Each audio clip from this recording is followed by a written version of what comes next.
Hello there, my brothers, sisters, uncles, aunts, cousins on the path. Thank you for joining me on the Awakening channel, where we talk about personal development, well-being, and the necessary spiritual component that's concomitant with any political or social change.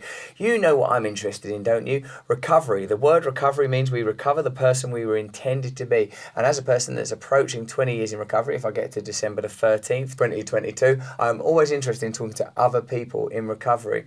I'm on tour at the moment, as you know, and I do questions and answers at the end of the shows. And I spoke to this guy, Paul, a 38-year-old man who talked to me about his own journey in recovery and his struggle with relapse. For people that have been addicted to drugs and alcohol, relapse can be, but doesn't need to be, a part of that journey. Let me know in the comments below if you know people that have relapsed as they try to get clean, or if you yourself have struggled staying clean and sober. I'm a 12-step recovery person. That means I belong to 12-step support groups and I practice a 12-step program.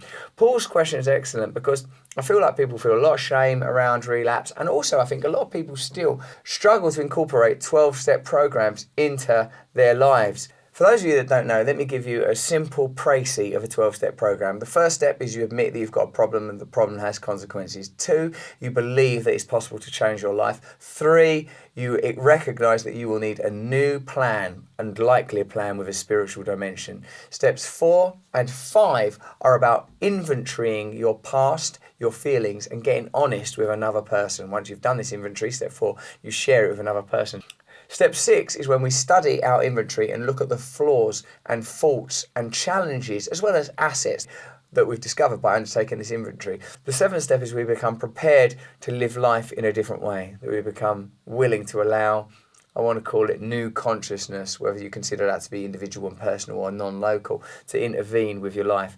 The 8th step is you make a list of people who you owe an apology to. The 9th step is you apologise to them if that's appropriate. Steps 10, 11 and 12 are remain present and remain responsible.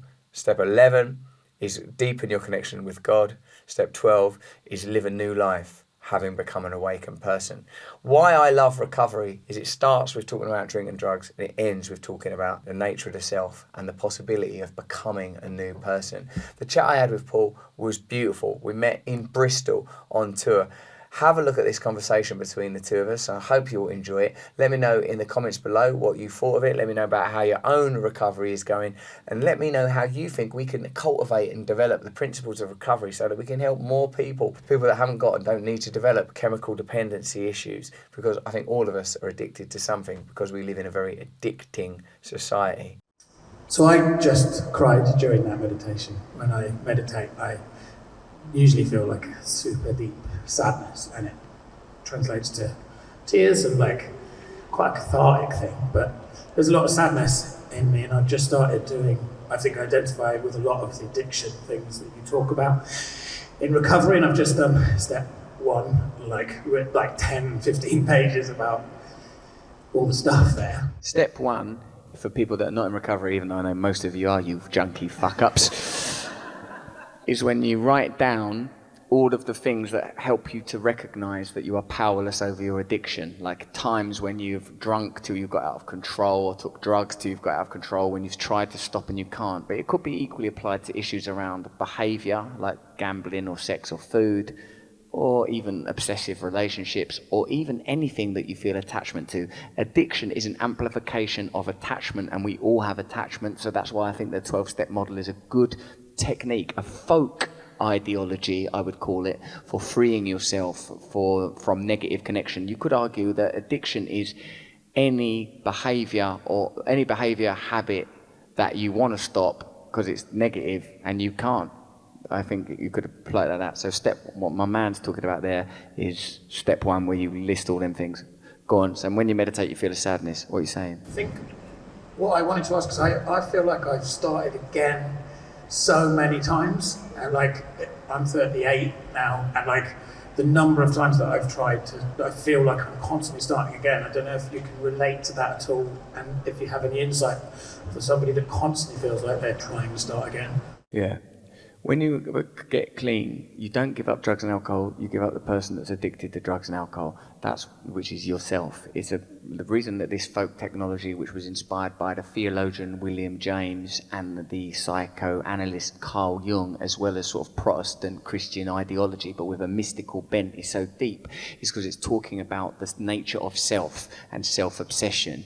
And that alcoholics and drug addicts are people that have a spiritual yearning and just can't cope with reality, so have to sort of bludgeon themselves out of it because of the spiritual wound. So this feeling of beginning again, if you think about it, that if you can positivize it, if such a word can never be said, is your deep latent awareness that you are not an object, you are an event. You are an event. You are continually reorganizing. We cannot fall into the trap of self-obsession and narcissism, Russell, he said on a stage, on a screen in a football stadium. We cannot fall into that trap because we are more like a river. We are, as you know, your cells are continually reorganizing through neuroplasticity. You're continually rewiring. You are not an object. You are not your thoughts. You are not your feelings. You are not what you've been taught. Who were you before you had your name? As they say in Buddhism, don't pick up the corpse. Don't pick up the corpse. I'm not saying that your identity isn't beautiful, and I know some of you have had to fight very hard for your identity, and that's not, I'm not trying to negate that. I'm saying that we have to have some identification with the observer of all those things as we experience in the meditation. The sadness you feel, Michael Singer would say, you've got to let it pass through you, mate. You've got to let it pass through you. The reason that where we need to get to, right, this feeling of starting again all the time, well, this is good because it has a correlative in spiritual practice, in the moment, return to the moment. Who am I now? Who am I now? Who am I now? If we're going to align with the mind of God, with the great unity, with the great oneness, with the true singularity, then we have to be able to observe ourselves. Don't feel like, oh no, I can't be bothered again. I've tried so many times to give up drinking drugs and I always fail, so I'll fail again. Observe that tendency. Observe those falls. I'm not good enough. Oh, these things happen to me. You know, when you get, like, you're only at step 1, by the way. You're doing fucking brilliant. Where do you get to 4 and 5? And you have to inventory all the shit that you've done in your life and tell another person, then look at all the defects of character, then make amends to people, and then realize that you are the observer, you are the oneness, that through step 11 you can go deep. There's a latent power that it lives within us all that we've been taught to move away from. Shakti, chi, spirit, life force. We've been taught to externalize everything. It's all within us. It's all within us. You're doing the right thing. Take your time. Let go of your expectations, because the expectations are manufactured within the same conscious limitation that caused the fucking problem anyway. You've got to let go of all that bullshit. All right, so get on with the steps is the answer. Well done, mate.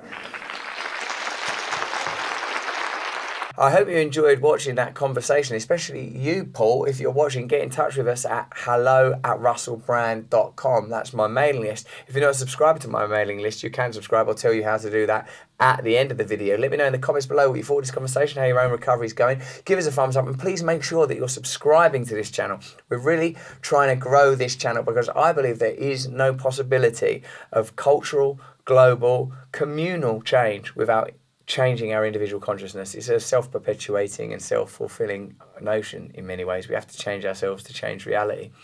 If you're not a member of my mailing list community, sign up to it now. We do live events, we do Zoom calls. We're really trying to cultivate and develop something beautiful and special, and I'd love you to be a part of it with us. Thank you very much for joining me. Stay free.